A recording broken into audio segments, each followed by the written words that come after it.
নমস্কাৰ সকলোকে স্বাগতম জনাইছো আপোনালোকৰ আপোন চেনেল কালাম টেক 2.0 লৈ। আজি ভিডিঅ'টো আমাৰ অংগনবাড়ী কৰ্মী সহায়িকা বাইদেউসকলৰ বাবে খুব এটা গুৰুত্বপূৰ্ণ ভিডিঅ' হয়। আপোনালোকে জানে যে এতিয়া পোষণ মাহ চলি আছে 17 ছেপ্টেম্বৰৰ পৰা 16 অক্টোবৰলৈকে, আৰু এতিয়া আপোনালোকে আপাৰ আইডি ক্ৰিয়েট কৰিব লাগে। বহুতে এতিয়ালৈকে পোষণ ট্ৰেকাৰত আপাৰ আইডি কেনেকৈ ক্ৰিয়েট কৰে, অৰ্থাৎ যিখিনি প্ৰাক প্ৰাথমিকৰ শিশু আছে সেই শিশুখিনিৰ বাবে আপাৰ আইডি কেনেকৈ ক্ৰিয়েট কৰিব পাৰে সেই বিষয়ে এতিয়াও অৱগত নহয়। সো আজিৰ ভিডিঅ'ত আপোনালোকক অতি সহজে আপোনালোকে আপাৰ আইডি কেনেকৈ বনাব সেই বিষয়ে আপোনালোকক দেখাই দিম। আপোনালোকে ধুনীয়াকৈ পোষণ ট্ৰেকাৰ এপখন খুলি ল'ব। ইয়াৰ পিছত আপোনালোকে চিম্পলি বেনিফিচিয়াৰিজ অপশ্যন দেখা পাব।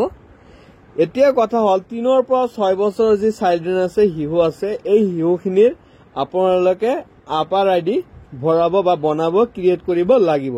সো সেই ক্ষেত্ৰত আপোনালোকে 6 মাহৰ পৰা 3 বছৰ নহব, কিয়নো প্ৰাক প্ৰাথমিকৰ খিনিহে আপোনালোকে আপাৰ আইডি জেনেৰেট কৰিব লাগে। সো আপাৰ আইডি ক্ৰিয়েট কৰিবলৈ আপোনালোকে চিম্পলি 3 to 6 ইয়াৰ্ছ ইয়াতে চিলেক্ট কৰি দিব। দিয়াৰ লগে লগে আপোনালোকৰ শিশুসমূহৰ নাম ইয়াতে শ্ব' কৰিব। চিম্পলি 3 ডটত ক্লিক কৰি দিব। দিয়াৰ লগে লগে আপোনালোকে দেখা পাব ক্ৰিয়েট আপাৰ আইডি।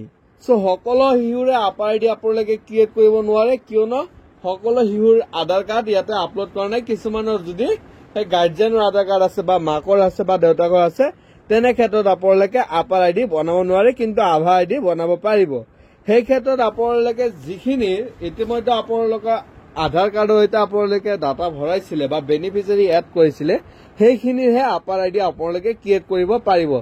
আৰু যিহেতু আজিৰ দিনটোত আপাৰ আইডি খুব এটা জৰুৰী বিষয় হৈছে আৰু আপাৰ আইডি সকলোকে বনাব দিছে, কিয়নো আপোনালোকে জানে যে পোষণ মাহতো আপাৰ আইডিটো ইনক্লুড ৰাখিছে। আপোনালোকে আপাৰ আইডি ক্ৰিয়েট কৰি আৰু সেই যি ডাটা আছে সেইখিনি আপাৰ আইডি নম্বৰ হোৱা আপোনালোকে স্ক্ৰীনশ্বট মাৰি আপোনালোকে তাতে পঠাব লাগিব। সো সেই ক্ষেত্ৰত আপোনালোকে চিম্পলি ক্ৰিয়েট আপাৰ আইডি বুলি অপশ্যন আছে, ইয়াত চিম্পলি ক্লিক কৰি দিব। দিয়াৰ লগে লগে আপোনালোকে নিশ্চয় ইয়াতে দেখা পাইছে নেম আহিছে, আধাৰ নম্বৰ আহিছে, ডেট অফ বাৰ্থ আহিছে, জেণ্ডাৰ আহিছে, মোবাইল নম্বৰ আহিছে। আপোনালোকে চিম্পলি ইয়াতে ক্লিক কৰি দিব।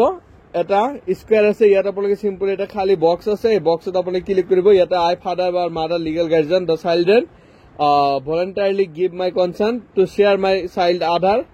এইটো মানে যি গাৰ্জেন আছে বা অভিভাৱক আছে, সেই অভিভাৱকৰ মানে চহী বুলি ক'ব পাৰো, কিয়নো অভিভাৱকৰ কনচাৰ্ন আৰু অভিভাৱকে স্বীকৃতি দিছে বুলিয়ে আপুনি এই আপাৰ আইডি বনাব পাৰে। যিহেতু অভিভাৱকৰ আধাৰ কাৰ্ড লাগিব, আৰু ইয়াতে চিম্পলি আপুনি ৰিলেশ্যনশ্বিপ উইথ চাইল্ড আপুনি কাৰ আধাৰ কাৰ্ড বহাব। যদি আপুনি এতিয়া ফাদাৰৰ বহায়, মাদাৰৰ বহাব পাৰিব। চব মই ইয়াতে ফাদাৰৰ বহাই দিম। ইয়াতে নিশ্চয় আপোনালোকে দেখা পাইছে ফাদাৰৰ নাম আহি পৰিছে, আৰু তাতে আপোনালোকে কি কৰিব, নাম আহি পৰাৰ লগে লগে এটা বস্তু লক্ষ্য কৰিব, যদিহে শিশুটোৰ লগত ফাদাৰৰ নাম যদি ভুল হৈ আছে বা দেউতাকৰ নাম যদি ভুল হৈ আছে, তেনে ক্ষেত্ৰত আপোনালোকে এটা কাম কৰিব পাৰে। সেয়া হৈছে আপোনালোকে চিম্পলি ইয়াতে কি কৰিব, সেই নাম শুধৰি ইয়াতে কৰি ল'ব। কিয়নো দেউতাকৰ আধাৰ কাৰ্ডৰ সৈতে যি নাম মেটচ কৰিব, অৰ্থাৎ দেউতাকৰ যদি আধাৰ কাৰ্ডত নাম আছে সেই নাম হুবহু মিল থাকিব লাগিব। কিয়নো যদিহে নামৰ আখৰৰ সাল সলনি হয়, তেনে ক্ষেত্ৰত আধাৰ কাৰ্ডে সেইটো একচেপ্ট কৰি ল'ব নোৱাৰে। আৰু ইয়াতে আধাৰ কাৰ্ড অনুযায়ী মোৰ নামটো অলপ বেলেগ আছে, মই চেঞ্জ কৰি দিছো। ইয়াতে অ' আছে, মই এ বুলি দি দিলো। তাৰ পিছতহে আপোনালোকে এই UID অপশ্যনত একো কৰিব নালাগে। Simply this field is required, এই তলতো অথেণ্টিকেশ্যন ID নম্বৰ বা আধাৰ অথেণ্টিকেশ্যন ID নম্বৰ, অৰ্থাৎ এইটো আধাৰ নম্বৰ আপোনালোকে বহাব লাগিব।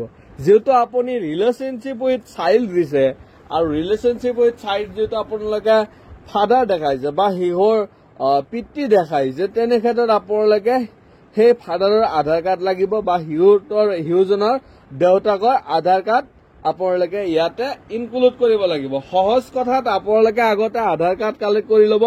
যিহেতু শিশুৰ যিটো আধাৰ কাৰ্ড আছে, তেনে ক্ষেত্ৰত আপোনালোকে শিশুৰ ফাদাৰৰ আধাৰ কাৰ্ড আপোনালোকে কালেক্ট কৰি ল'ব লাগিব। তাৰ পিছতহে আপোনালোকে এইখিনি কাম কৰিব পাৰিব।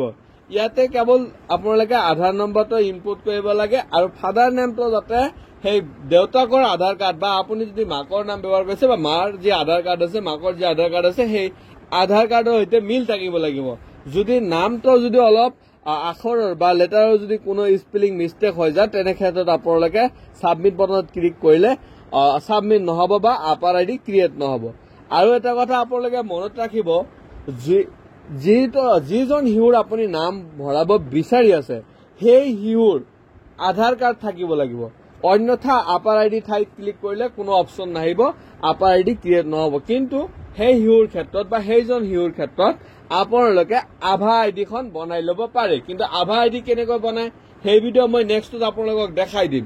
আজি আপোনালোকক মই দেখাই দি আছো, যিহেতু পুখন মাহত আপোনালোকে আজি 20 ছেপ্টেম্বৰৰ আজিৰ দিনটো ৰুটিন হিচাপে আপোনালোকক আপাৰ আইডি ক্ৰিয়েট কৰি আপাৰ আইডি দেখাব দিছে, বা কেইজন ষ্টুডেণ্টে আপোনালোকে আপাৰ আইডি বনালে বা কি কি আছিল সেই মিটিঙত আপোনালোকে কেনেকৈ আপাৰ আইডি বনালে সেই বিষয়ে এটা মিটিং আছিল। আৰু সেই যি সভা আছিল সেই সভাৰ কিমানজনী উপস্থিত আছিল বা কিমানজন ব্যক্তি উপস্থিত আছিল, এডাল্ট কিমান আছিল, এডলescent গাৰ্ল কিমান আছিল। সো আপোনালোকে চিম্পলি তাতে কি কৰিব লাগে, ডাটা এন্ট্ৰি কৰিব লাগে। আৰু এই আপাৰ আইডিখন যে আপোনালোকে বনালে সেই আপাৰ আইডিখন তাতে আপোনালোকে স্ক্ৰীনশ্বট মাৰি তাতে আপলোড কৰিব লাগিব ফটো হিচাপে। সো মই চিম্পলি ইয়াতে সিজনা দেউতাকৰ আধাৰ আইডিখন বহাই দিলো। বহাই দিয়াৰ পিছত আপোনালোকে কোনো কাম কৰিব নালাগে। ইয়াতে চিম্পলি আপোনালোকে কি কৰিব, সাবমিট অপশ্যন পাব, ইয়াতে চিম্পলি ক্লিক কৰি দিব। সাবমিট মাৰি দিয়াৰ লগে লগে আপোনালোকৰ সন্মুখত এনেকুৱা ইণ্টাৰফেচ আহিব, আপোনালোকে চিম্পলি স্ক্ৰীনশ্বট মাৰি ৰাখি দিব। সো আজি ভিডিঅ'ত দিবলগীয়া ইনফৰমেশ্যন বা আপডেট এইখিনি আছিল। ভিডিঅ'টো আপোনালোকে কেনে পালে কমেণ্ট এটা কৰি জনাব। আৰু আজি ভিডিঅ'টো আপোনালোকে যিমান পাৰে সিমান বেছি শ্বেয়াৰ কৰি দিব, কাৰণ এই ভিডিঅ'ৰ সহযোগত যাতে অন্য আপোনালোকৰ বান্ধৱীসকলে এই গুৰুত্বপূৰ্ণ খবৰখিনি শুনিব পায়। সো আজিলৈ ইমানেই। Thank you. জয় অসম।